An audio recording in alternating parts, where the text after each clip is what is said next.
বিসমিল্লাহির রহমানির রহিম। আমি আজকে যে ড্রিঙ্কগুলো বানাচ্ছি সেটা আমাদের রিফ্রেশ করতে সাহায্য করবে।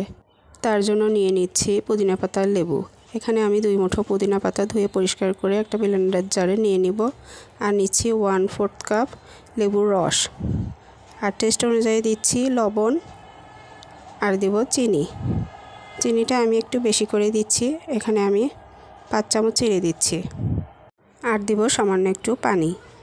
সব কিছু আমি ব্লেন্ডার জারে ব্লেন্ড করে নেব। নিয়ে ঘনত্বটা একটু ঘনই হবে, পাতলা হবে না।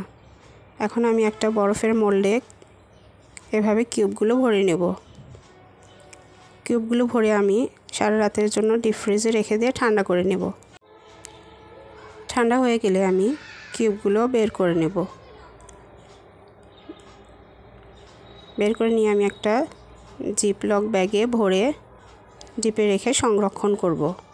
যখন ইচ্ছা তখন আমি কিউবটা বের করে ড্রিঙ্ক বানিয়ে নিতে পারবো। আমি কিভাবে ড্রিঙ্ক বানাবো সেটা দেখাচ্ছি।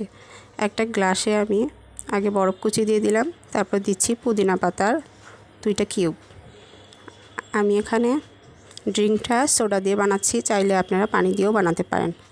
এখানে আপনারা চিনি আর বিট লবণটাও অ্যাড করতে পারেন। আমি আরেকটা ড্রিঙ্ক দেখাচ্ছি। এখানে নিয়ে নিয়েছি তাজা লেবু আর তাজা পুদিনা পাতা। দিব একটু বিট লবণ আর 2 চামচ চিনি। এখন আমি একটু ক্রাশ করে নেব।